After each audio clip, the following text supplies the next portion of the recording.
So this is Hoopla World TV reporting for the Center for Research in Igbo History and Culture. Today is Tuesday, the 25th of February 2025, and we are here at the Chateau, the country home of Chief Ambassador Dr. John Chukwudi Metchie, Ezi Umueri, the PG, President General Umueri General Assembly, and we are here at the country home here at Otuocha, Umueri. Umueri is in Anambra East Local Government Area, Anambra State of Nigeria, and I have the pleasure of the company of a young man I am sure that you would like to meet, because he has had a precursor, a forerunner.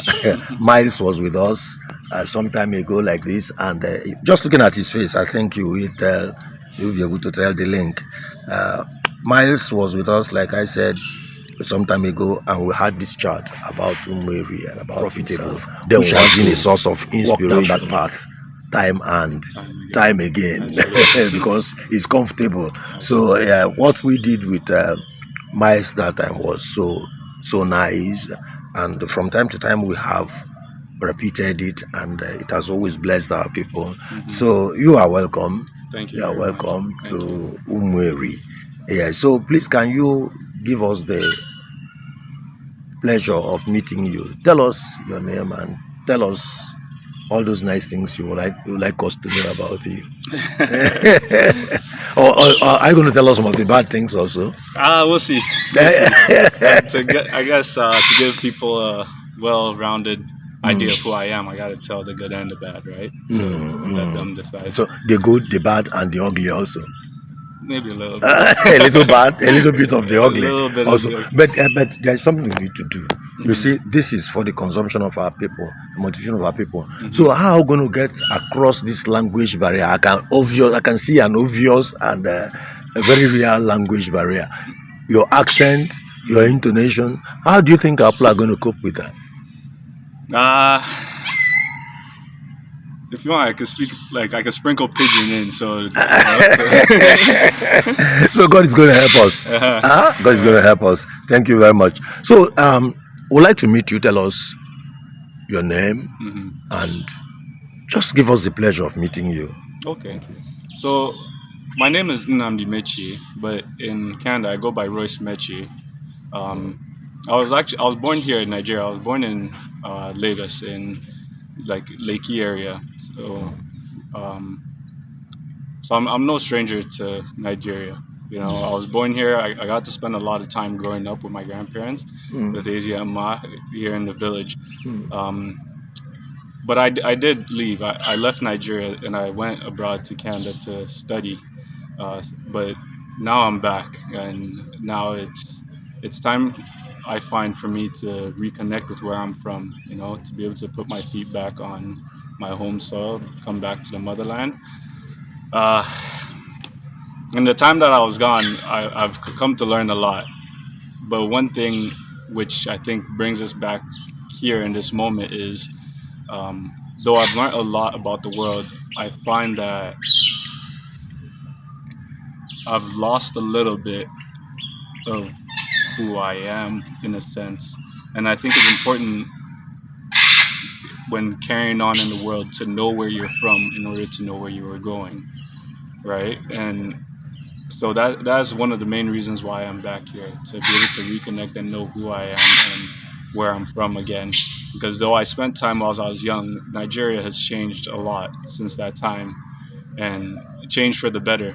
And it's something that excites me and something that I want to be a part of, right? Let me give you guys a quick little, recap on what I've been up to up till now. Yes. But just before you do that, I want to say you out there, good people of Umueri, Okebo, Anambra East Local Government Area, Anambra State of Nigeria, the people of Omabala. Omabala is our locality, the people that live in the riverine areas in the valley of the Omabala River. So I have the pleasure of presenting to you one of the sons of our present PG, President General, a man of the people, Ambassador Dr. John Chukwudi Metchie.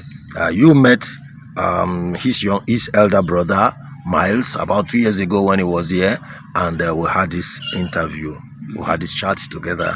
And today I have the pleasure of also introducing to you one of the babies of the family. To look at him, it's difficult to imagine that. And that's considering his father.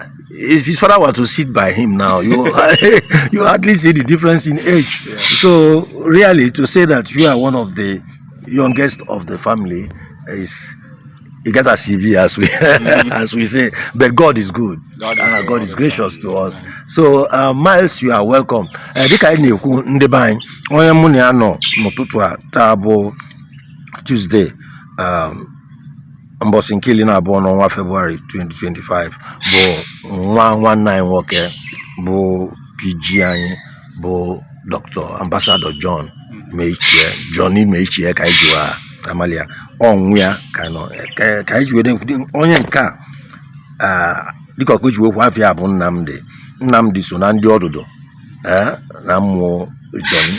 Unu afụgo onye nke ọzọ bụ Miles oge ọbịa ebe a ife dịka arụ na abụọ gara aga anyị ya karịkwala ụdị ya. Nnamdi ebe a, Nnamdi nnọọ. I said no. That is to say, you are welcome. Thank you. Thank you.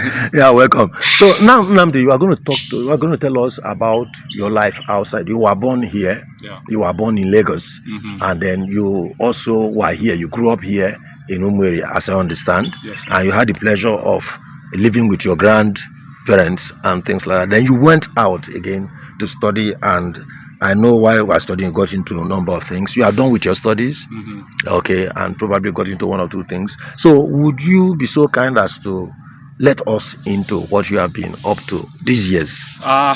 So when I went abroad, I ended up studying at the University of Guelph. It's in Ontario, Canada. And originally I had started in biomed, but in my second year I decided to switch to sociology. Two reasons. It was I found that I had found more interest in studying about people and studying about, I guess, society. And I think part of that was due to kind of my upbringing, right? I was born here in Nigeria. I had the pleasure of living here in Nigeria growing up. I spent some time in Ghana, spent some time in Taiwan, and then spent some time in Canada. So to me, a lot of interest came because I got to experience different cultures, different worldly views. And so I guess when I got to university, that interest or that curiosity kind of grew more. So I ended up finishing my studies at University of Guelph. I did my 4 years. I got my bachelor's degree. But I also played football at the time also. I played football for the University of Guelph, where I ended up getting drafted to the Canadian Football League, to the CFL. What pick was I? I can't remember what number I was picked, but I got picked in the second round, and I ended up at Calgary, playing for the Calgary Stampeders in the CFL, where in my first year we won the Grey Cup. So that was it was a very sweet rookie year. I got to play, and then I got to win the championship in my rookie year. Seriously. I think it was about 4 years in Calgary, including the COVID year. I spent 4 years in Calgary, and then eventually I made the decision that it was time to go back home, to closer to the family and friends and my community abroad. So I during the free agency year, I ended up getting traded over to Toronto, where the family was.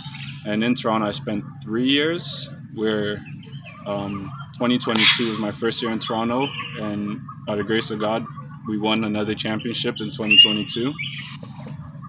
Fast forward to this year, 2024, and we also won another championship this year. So I've been very blessed by God in terms of my football career, where I've been able to win 3 championships, and thankfully I'm still going. Thankfully I'm still going, and I give it all to Him. The biggest thing, though, in playing football all these years, other than the joys of making new friends and making new memories has really been the connections that I've made. Just as I said, I went and studied sociology. I think football had given me a platform in which I had been able to get and to connect with other people from all around. You know, like I've had guys on my team from Germany, I've had guys from Japan, I've had guys from the United States. I've gotten to play with guys from all over, even guys from like Senegal. And one thing which I always, I guess one thing I always kind of appreciate is when I get to meet guys who are from similar backgrounds to me, in a sense. When I get to meet like also fellow Africans, fellow Nigerians, and I don't know, it kind of just... Who played in the same team with you? Yeah, who have played in the same team, guys who have played in other teams, you know, just guys across the league, guys in university. Like I've gotten to play with a lot of athletes, but I've also gotten to play with a lot of Africans and a lot of Nigerians too, which I'm very happy about, because there's something about just being with, you know, your own country people and like, you know, reconnecting with them and knowing that they know what it is. You know, there's something in us where it's, I guess it's hard to describe, but it's like when you meet a fellow Nigerian, you know, and you connect very deeply. So the unique thing was I got to meet a lot of fellow Africans, fellow Nigerians, and just the joy of connecting with people, you know, that were of similar background and kind of understood what it meant to be from where we were from. It was honestly, it's always been a joy. It's always been a joy, to put it short. So I think that's also one reason why I'm happy to be here right now. And I think that as I kind of tell you about myself, I think it's also very important. I think that one of the reasons why I'm happy that we're here right now is that it's, I think though it's great to meet people abroad and all those bonds and connections I've made with, you know, people through football, I want to use the opportunity to say that I think it's time for us like to come back to where we're from, because out in the, I guess out in the world of football, out in the world of school, like you get to meet a lot of people, right? You get to meet a lot of people of different walks of life. But as I've gotten to meet a lot of successful people from the same walks that I've walked, it's got me thinking, like, imagine we all came together and came back to communities that we're from. You know what I mean? Came back, for example, here to Umueri, came back to Anambra State, came back to Nigeria. The experience from having gathered other dimensions. Exactly. Things, yes. You know, where like I've met guys that have studied in many different fields. You meet doctors all the time, you meet psychologists, you meet teachers, you meet guys of everywhere, and just using the knowledge and experience in which we have there, coming back and helping shape our own communities as it grows. You know, I think I agree with you. We'll come back to that, but for now, I would like to correct a number of things. I want to straighten you out on a number of things. For instance, I see you mispronouncing certain words. You see, you don't know the city in Canada that we've always known to be Toronto. That is what you are calling Toronto. What did you call it? Toronto. Now, what do you think about that? Everybody knows this city is Toronto, Canada. You see, that's the thing, though. Just similar to here, right? Where foreigners will pronounce Lagos as Lagos. Lagos. You know what I mean? Toronto is not like. A lot of people like to say Toronto because they see the T at the end. But when you're in Toronto, you know that second T, that one is silent. Toronto, that one no sweet. No, our own is sweeter. So I want to beg you. You see, you need to align the thing to our own sweeter. For the people. Our own is sweeter. No, you have to agree that our own is sweeter now. When you talk about Lagos, I talk about Paris. Everybody knows we are talking about instantly now. Yeah. But when you begin to add some things we don't understand, you don't understand. And then another area you've been making mistake. You keep talking about football.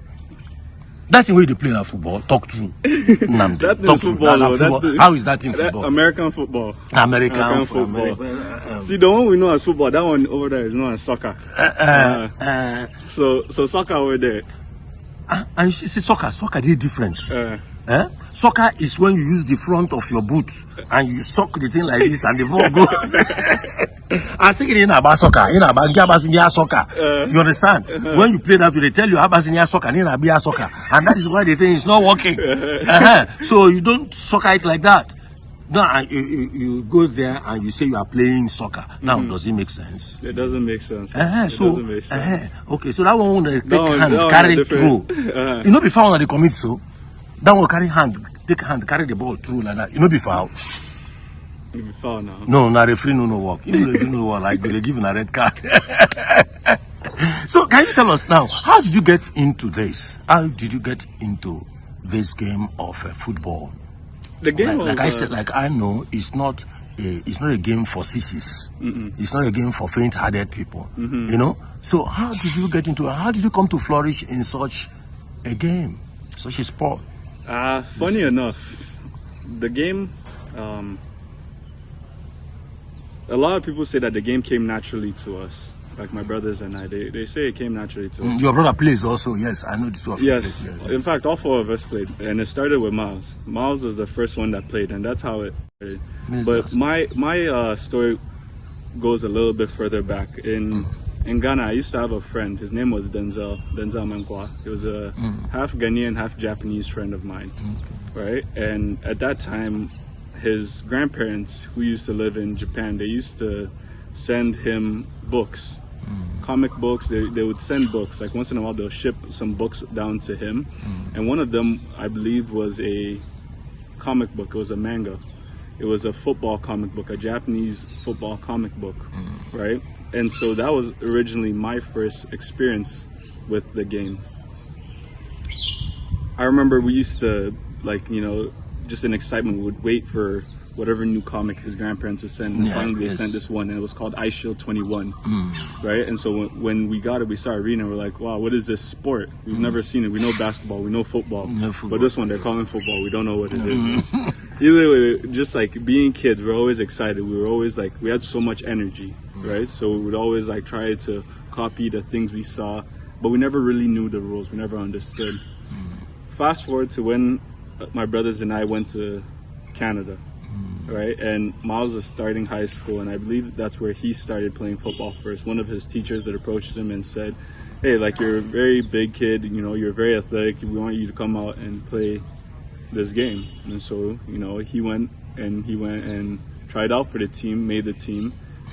But to me, I heard about it, and I'm still in elementary school, and I said, wait, is this the same that I read about? Yes. So after school, when my school is over, I would run to the high school, or like, you know, take a skateboard, take a bicycle, and make my way to the high school, and I'll just sit and like I'll watch them practice, I'll watch them play.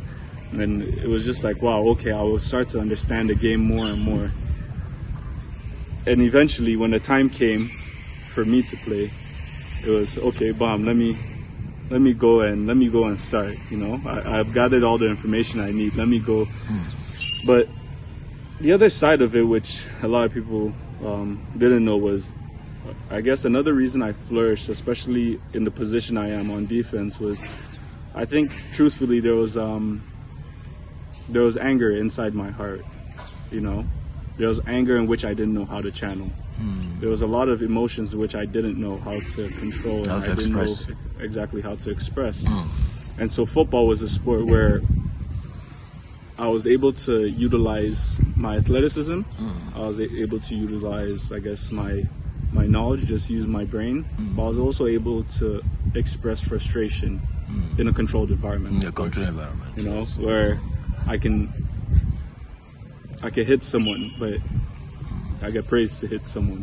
It's good and bad, right? Eventually, to the point where I was able to finally start understanding and channeling, you know, my emotions and doing everything within the game. So that's how I got into football. You know, that was my journey into it. And as high school went along, eventually I got, like, my friends and I, we drew interest from universities, and we drew interest from like other clubs. And so I ended up committing to University of Guelph. That's where I went to further my education. And I went along with one of my best friends, Daniel. So me and him, we played together. We used to compete against each other in track and field, soccer, basketball, everything through elementary. When we got to high school, competed through. And then eventually we went to university together. We became roommates. We played through university together. And so that was how my journey began. And so how's that journey that began, how has it been actually? How's the journey been? The journey has been good. The journey has been more than good. It has been great. It has been a blessing, honestly, from God.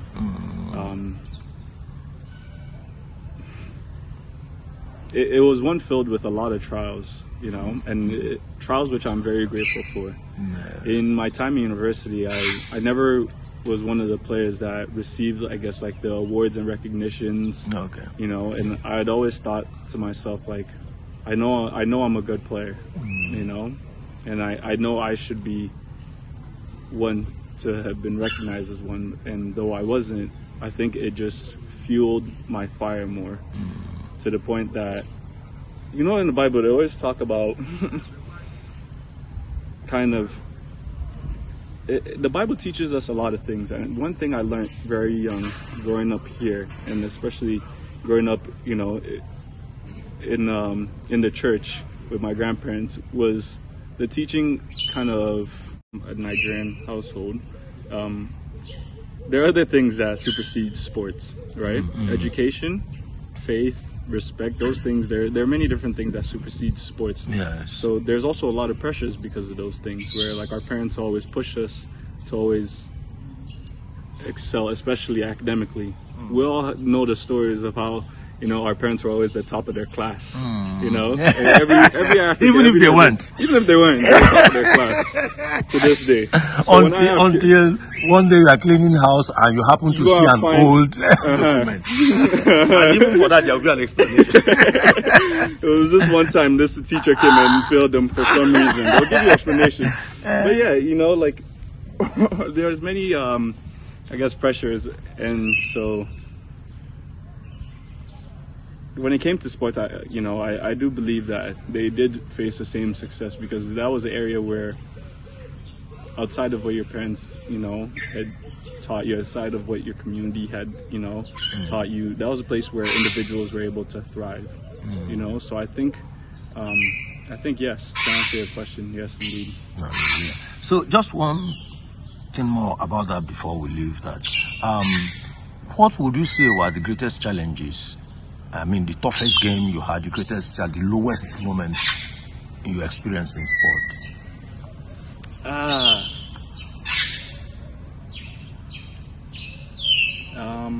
A crushing defeat that I didn't expect.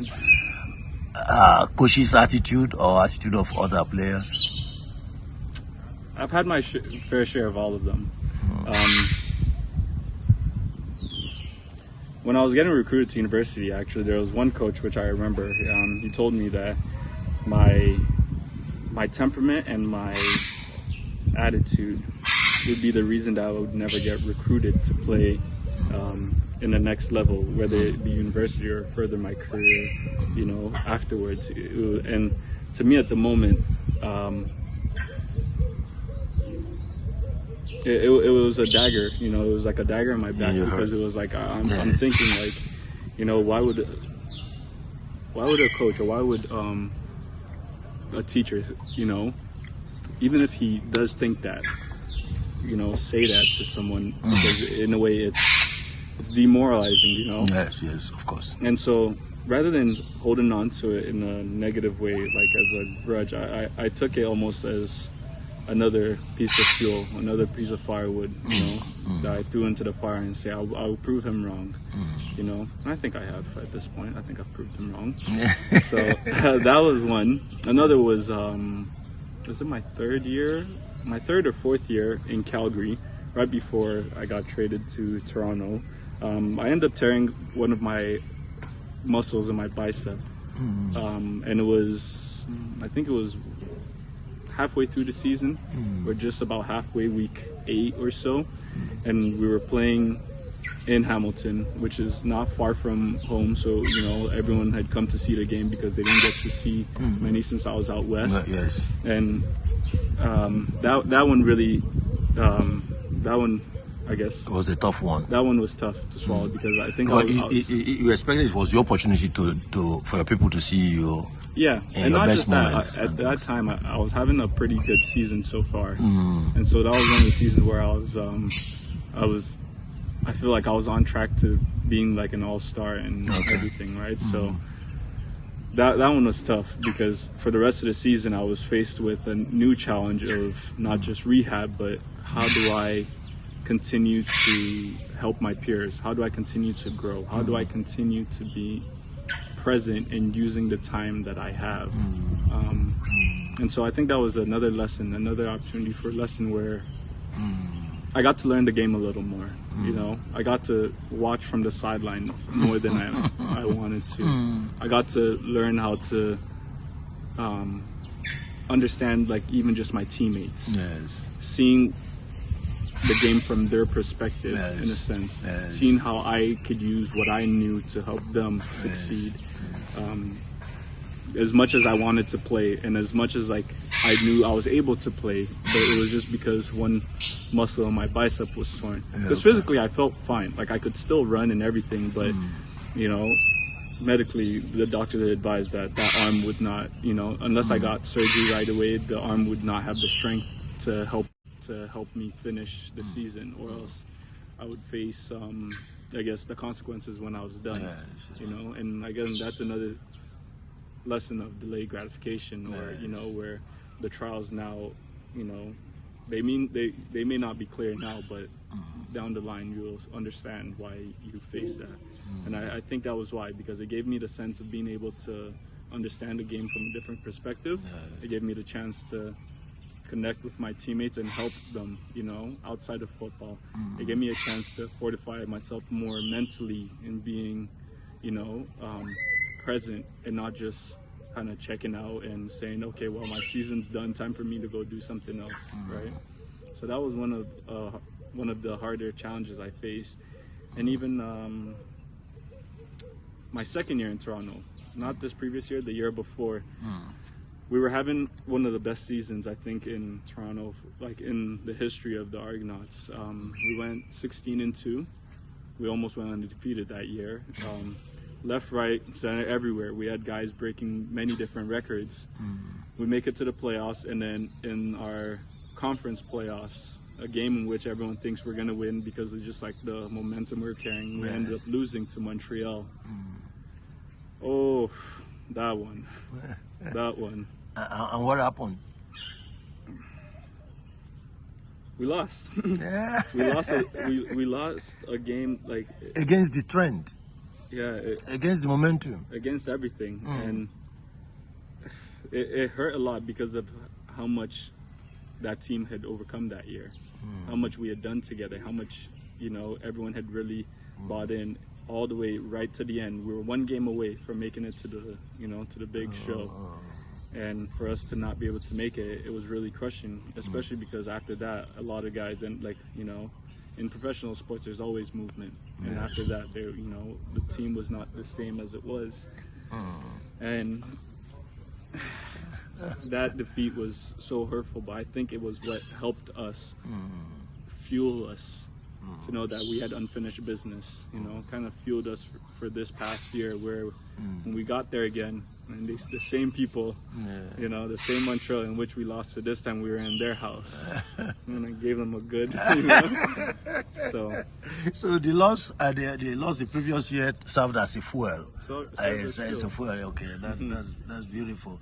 That's beautiful. So now, what about the positive side, the reverse side of the coin? What have been the high moments of your experience in sport, journey in sport? You got to travel a lot and things, meet people. Absolutely, I got to travel a lot. I got to see a lot of Canada. I got to meet a lot of people, actually. Through sports, I've been able to meet not just players, but I've been able to meet fans. I've been able to meet a lot of supporters. I've been able to meet a lot of families. And so that is an experience not a lot of people get. You know, in my profession, I can say I get to travel, I get to meet people, I get to connect with people. It's more than just sports, you know. It's more than just the. So what about the on-field triumphs? What about the triumphs? What about the big moments of victory? What can I say? I've gone to lift the Grey Cup up 3 times, you know, with my teammates. I have 3 rings now, right? 3 championship rings. I got to win a championship when I was in university, you know, so that's 4 rings. We've gotten to win like a lot of close games, like individually. I've had a lot of interceptions. This past year, I led our team, like the defense and tackles, like, so. The triumphs are there, you know, but other than those like sport triumphs, like the ones that I really, you know, hold closest to me, the ones I really appreciate are just the memories in which I make with the people that, you know, I got to meet, because I think those are things that I could carry with me forever, because those are stories I can carry with me forever. And the greatest moment for you so far? Greatest moment for me so far.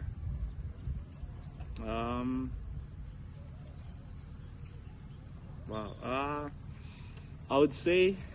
Okay, let's say top 3. Maybe it might be difficult to just pinpoint greatest. Yeah, it's top hard 3? to say, but I want to say this past year during the championship, one of my teammates, he's actually Nigerian, Fularen Nnamdi. He was also a teammate in which, like, we had started our rookie year. Oh, Nnamdi. Chena Fularen of Yoruba. I don't find the way to come. Sorry. Sorry. Say Fularen. Yeah, sorry. Okay. So he and I, we started our rookie year in Calgary together, and also another teammate, Deshaun Amos.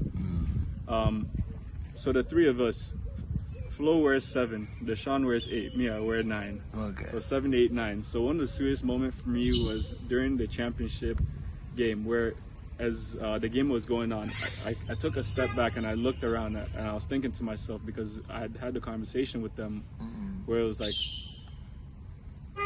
we knew that we were capable and we knew what we were able to do, right? We knew that we wanted to do it together in Toronto, you know? And just to be in that moment where we were minutes away from achieving, you know, the goal in which we had set, from all the hard work we had put in, we were just minutes away from finally being there. I think that to me was one of the greatest moments to this day, because I got to share an experience with guys who I consider my brothers now, you know, guys who had started my career with. Yes. And 7 years down the line, we're lifting up the cup again together, right? So I think that one was one of the most special moments. Beautiful. So we'll go home now. We'll go home now. So thank you so much for the experiences you've been able to share with us, and through your eyes we have been able to cross the seas, and you know, and we've joined you in the, what do you call it, football field? What do you call it there? Yeah, the football field. Is field the term you use to describe your pitch there? Yeah, we use field. Okay, you use field. Okay, so we've joined you there. We've seen the game through your eyes. We've enjoyed the high moments and the crushing moments also. And I think all of them have their place in your development as a person, as a sportsman, and things. We thank God for every of those moments. So now in the next few minutes, we'll just come home. We'll come home and then we'll round it up. So thank you. Out there, Ndeba in Umueri. I think I should akamano na be nwanne nwoke bụ Chief John Metchie bụ PG Umueri. Muna nwe ya bụ Nnamdi ka na abalị ụka kita na amụ. Enjoying a very beautiful moment here in the garden here at the Chateau with Nnamdi, Royce, Metchie. Now Royce, Nnamdi, rather, I think we've left Royce in Canada now. We're back Nnamdi, home. back home. Yes, Nnamdi is home. So welcome home, Nnamdi. Yeah. Yes. So now, this journey started here. You've been kind of to the ends of the earth. You have experienced all that, but it all started here. Yeah. So can you tell us about those early days here? What do you remember? Yes. Some of my fondest memories, honestly. It's been some of my fondest memories. one thing I'll never forget